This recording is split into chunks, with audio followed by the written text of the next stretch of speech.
Yo! Welcome to another episode of Gaming with Mr. C. And today, guys, we rip off the eyeliner and we step on the gridiron to break down Madden 21. You still call it eyeliner, right? Gaming with Mr. C. So, guys, let's go ahead and jump into Madden 21. And the way that they have us jump into this game is they immediately load in your settings and your accessibility options from previous Maddens, which was pretty cool. So if you were a Chiefs fan, bro, Chiefs are right up there on your home screen. And then it kind of goes into the new features of Madden 21, one of which is the yard. We ain't talking about no prison football, so go ahead and put up the orange jumpsuits, Adam Sandler. This ain't the longest yard. We don't need you here. But one of the other new things that they talked about is that there's going to be updates all season long. And this kind of made me think a little bit of like a Fortnite, because it immediately jumps into customize your player. And it has like all these crazy clothing options and very Fortnite-esque. But every year, one of my favorite features in any sports game is the My Career, My Player mode, in which you create yourself in your own likeness and go on this journey. And it's usually set through cutscenes and these trials and tribulations as you go from the minors all the way up to the big leagues, all the way up to the big show, whether that's the Super Bowl or the finals. Here we are. So in Madden, guys, it is called the face of the franchise. This is going to be the face of a franchise, guys. Whew, whew. You're going to be in some trouble here. So ultimately, guys, you end up starting off creating your face for the franchise. There's your typical options as far as your height, your weight, your build, your face, your skin tone, your hair, your eye color. There wasn't a lot of bearded options, as you can see from my guy. He's got a very clean-shaven white beard, which isn't a game breaker. I just decided in my mind, as you can see from the look of him, my guy was really on the juice. And that, I can't say juice. He was really hitting that creatine pretty hard, which is why he looks a little bulkier than I do. And that also affects hair growth, so it was a little shorter. That's what I tell myself anyways, to get myself into the mindset that I am the face of that franchise. So guys, let's go ahead and talk about the story of the face of the franchise. So the story starts off with you back at high school, where you basically pick the name, the type of school, whether it was a prep, boarding, or a public school, and your team's mascot. From there, it actually goes into a cutscene of you walking up to the school of what you just named it, and if it was a prep school. And as you walk through these hollowed halls, you see the trophy case. You stop and take a moment to look at your old memorabilia, plaques, and trophies. And then you proceed into the gymnasium, where you see a documentary crew set up, and your old friend Reggie Brown from your high school and college days is there to interview you about your career. So it then takes you back to the high school days, where you were the new kid on the block, and you were a hockey player, but this school doesn't have the old hockey sticks. So what ultimately ends up happening is they're looking for a backup quarterback. So you join the football team. They already have a star quarterback.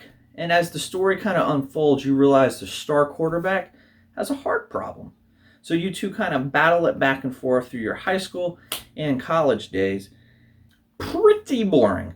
It was actually kind of weird too, because the other guy has a heart problem, and they call the duo of you two the Heartbreak Kids. And that seems incredibly insensitive. However, this is the story, so we're going through it. Ultimately, guys, graphically, these cutscenes, they were okay. I wasn't super impressed with them. The lip syncing I thought was a little off, to be honest with you. And it was weird because in the beginning, you choose your voice, which is cool, but some cutscenes, it actually has a verbal or an audible response, and some of them you're just hitting text, and it's like read through subtitles or text. And so it was just weird to kind of have that back and forth, if you will. But anyways, ultimately, you end up playing these high school and college and pro games, and it really doesn't matter how well you played. You can win by 40 points or 4 points. You can have 4 rushing yards or 40 rushing yards. It doesn't matter as long as you win the game, except for when you get to the pros and you have these weekly or daily challenges. Now, this isn't like Madden of 2 or 3 years ago, where you're the face of the franchise, so you only play when the face is on the field. Which is weird. You play as the old franchise, so you play every snap of every game. Now, you do play only the key games. You're not playing the whole college season. I just thought it was weird because, again, it's called the face of the franchise. So pretty much you ended up going to the pros, and once you get to the pros, it's more about building your legacy. Ultimately, guys, I didn't really care for this story. I'm just be honest with you. I was pretty much done with it before I even got to the pros. I still finished it out. All right, guys. So from there, I want to talk about some of the other modes in Madden 21. You have your typical exhibition, ultimate team, franchise modes. So I'm not going to get too much into those. We know what those are. Your online head-to-head matches. But there's a couple new modes over the last year or two that I wanted to talk about. You have your superstar KO mode, which basically you come up and pick 2 or 3 different superstars, and then you go into a match into which you have 3 plays to kind of basically go back and forth with the other opponent. So you go get a play, and you might get to the 40-yard line. They get a play, you get a play, and basically you go until somebody scores.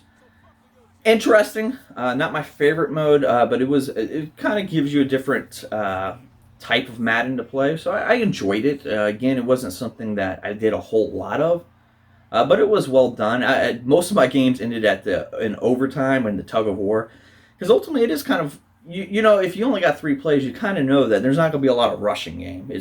So you kind of knew how to defend against it. The other mode was the yard. The yard was a little bit more Fortnite-ish to me, because you're building these like ridiculous guys with these neon colors and half shirts and half tanks, crazy hair. But in the yard, you basically have 3 drives. So you get to go until you either score, you get through a 4th down, or they intercept the ball. And if they intercept, they get a point. But basically, at the end of the 3 drives, whoever has the most points wins. This mode kind of reminded me a lot of NFL Street. It's not as zany as NFL Blitz, but it was kind of NFL Streetish. So I actually did enjoy this mode, and I could see this adding some longevity to the Madden fans and give them something different to play. From there, I kind of wanted to talk about the UI. The UI is something that's interesting to me, because I feel like EA is kind of putting all their games together. Because this is very similar to how it was in FIFA, UFC, and now Madden. This overall look and glow with the different colors and color palettes, all kind of similar of each other. And I do like how it was a lot easier to use and a lot quicker to use and a lot more intuitive than the earlier Maddens on this generation. So I did enjoy that. And I also enjoyed how at the bottom here, the last mode you played is always at the bottom left. So it kind of all shoot you right into it. So I definitely did enjoy that.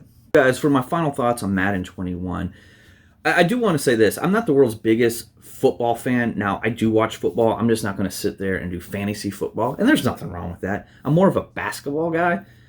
But I have played every Madden since about 96-ish. So ultimately, I don't really know that there was enough reason for me to buy Madden 21, because I don't think on the gridiron, which is what I feel like most of the NFL people are going to want, I don't think enough has changed. The yard's cool, but it just, in face of the franchise, just kind of felt rushed. There wasn't a whole lot new there. The story wasn't even that great. And honestly, graphically, the game, I honestly thought looked worse than it did last year. Matter of fact, check out some of these clips here. This happened multiple times while I was playing it, where the field or the gridiron or the colors just disappeared for no reason. And I would literally have to close the game to come back into it for it to load. Sometimes I just let it go, and it would be like that the entire game. Sometimes it would be a couple of snaps. It was just very game breaking. Not to mention that this also happened a lot, where I got disconnected from the server. I'd be mid-game, get disconnected, and I have to start the whole game over again. And it was obnoxious, and it was very game breaking. So ultimately, with there not being a lot of new stuff in this Madden, and there was a lot of technical issues, and I don't think that there was a lot different from Madden 20, I would actually have to give Madden 21 a 7, and they should be thankful for that. I know EA is in the game, GAME, but guess what, bro? It's also in lame. Get your act together.